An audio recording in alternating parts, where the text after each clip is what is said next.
Making your way in the world today takes everything you've got. What is wrong with you? Sometimes you wanna go where everybody goes. What? Stop making noise there. Just go to the back of that line and you daft twat.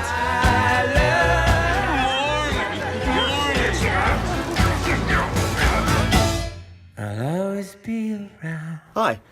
As you may have guessed from the title, in this episode I'm going to be interviewing Woody Harrelson for his film Lost in London. However, this one's a bit different from the other interviews that we've done in the past, where we had one-on-one time, because this one it's me and another interviewer going back and forth. However, of course, this is our platform, not the platform that the other writer was working for, and so instead of just leaving their voice in, I'm just going to awkwardly cut them out and just include the rough version of what their question was, just to get to the point. Because I only had half the time, it wouldn't be worth a full interview video. So yeah, hope you enjoyed this kind of awkwardly cut together interview with Woody Harrelson, and yeah, hope you enjoy.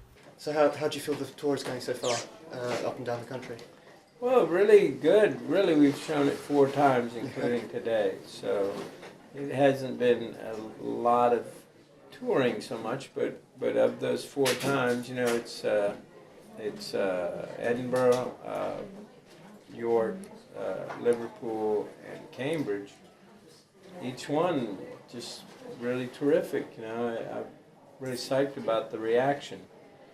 God knows it could go the other way, you know, so I feel happy that people like it. And are you still nervous about audience reactions? Yeah, I mean, I feel a little bit consoled and more confident now after these 4 screenings, you know, that I feel, I mean, I don't feel 100% confident, but I feel pretty confident people will like it, you know, the average audience will like it. I don't know what it'll, you know, how people will resonate with it in the States, but I hope they like it too. Okay. Have you watched it since you initially did it then, the full footage? Oh yeah, because I was involved in all the, you know, in the grading and the fixing some of the sound things. And did you always plan for Lost in London to be your directorial debut? Well, I had another script I started before called The Misadventures of Mr. Fitz, which takes place in Ireland. There's a lot of slapstick. I mean, I've written 3 movies, screenplays, and 1 play, or 2 plays, but all comedy. Because, I mean, that's really, I just want to get people to laugh is a joyous thing, you know. It really gives me great satisfaction. So, but with this one, I thought I figured this would be a lot easier to do. Fitz is a lot more involved, you know. And I also, then once I thought of doing it as a oneer, I thought, well, it'll be much easier. I didn't realize it would be very hard. Probably harder than anything I could have taken on in terms of directing, but I don't know, I never thought of someone else directing it. And you said that you wrote the screenplay before you had the idea of it as a oneer, so roughly when did you start writing the screenplay, like the first draft? God, you know, it was probably like, you know, it had to be 10, 12 years ago, the very first draft. But then I didn't pick it up again for 2 years, you know, because I was shocked by how bad it was, that first draft, and I just set it down in a drawer and didn't look at it for 2 years. And then, you know, but then I took it out again, and I said, you know, I got to look at it, which is what I originally intended when I wrote that first draft, is I just want to get the structure. I don't expect this to be anything great, and it wasn't, but structurally it was right, and structurally it you know, it correlated to what happened that night. And so was it always intended to be live streamed at the same time? It wasn't always intended to be a live film. That came much later. I did want to shoot it in real time, to shoot it, in this case, 99 minutes, but I didn't expect to shoot it in live broadcast. That idea just came later because my big passions are film and theater, and I wanted to merge the two. But I realized once, you know, I mentioned this in the Q&A, but I realized, geez, you know, this is not merging film and theater because you need a live audience, and that was the thing oh my God, you know, I wonder, since you're shooting it in real time, maybe you could broadcast it as you shoot it. Which was a wild thought. Like, who's going to, you know, but, you know, obviously they've done, you know, that with plays and stuff. But, so this is obviously going to be a little more involved, but is it possible? So I started trying to find out if it was possible. And a lot of people said it wasn't possible. It was nearly impossible. It nearly didn't come together, so they were almost right, actually. They said in like one of the Guardian things where they went on set with you that they were talking about little things like how when the camera goes from somewhere like cold to somewhere hot, like it might steam up the glass or something like that, and you said you didn't want any, like I think it was the quote, you wanted it just to look clean and natural. I was wondering if that kind of comes into your idea of it being half theatre, half film, like you want the audience to not even think that there's a camera there at all. Yeah, definitely. Didn't want to have that issue, but I don't remember how that got resolved because we were going to do a thing where we kept the lens at a certain temperature, like some little like contraption. Yeah, like a heater.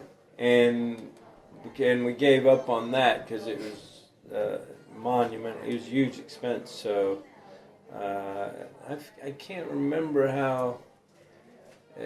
We were worried about rain more than anything, you know. British weather, yeah. But I guess in the end, it wasn't cold enough that we had that thing because the condensation on the lens was a concern. But finally, it just didn't affect it, luckily. And so, how did you find the balance between director and actor? Well, while we're running the scene, yeah, I'm in front of the camera, but you know, spending a lot of time there where we worked at St. Martin's, the school. It used to be a school. God, I just got so, you know, like everything from the wardrobe to the makeup to the, you know, the art direction. There was all kinds of things to take care of behind the scenes. And then, yeah, it was hard in front of the camera to just immerse myself, to be the guy, you know, to be myself, you know, in a way. I don't know if I actually pulled it off, but in some ways I did. In some ways, it was one of the harder characters I've ever taken on, because I think I was too much thinking of all these other factors.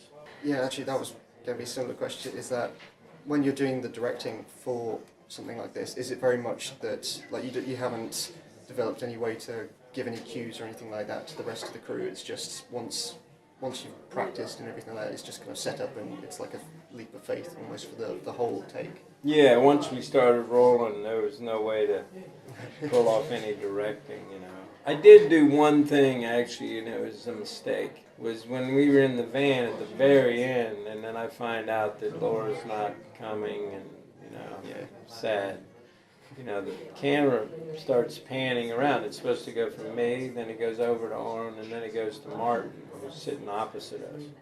And then it comes back, and then I ask him, well, where's your son? And he starts doing the pan around, and because there was a big issue about how long it took to get from where we were to Waterloo Bridge, for the first time it took 8 minutes. And then, you know, we had to get, like, police escort and everything else, and we got it down to 3. And I was like, it has to be 2 minutes or less, otherwise it's a disaster, because it's just too long. Got it down to 2 minutes, but the guy was driving so fast, it was crazy, you know, with these motorcycle cops. So as the camera starts to pull around, you know, we were going around a corner or something, and I tried to put my foot out to help the cameraman, John.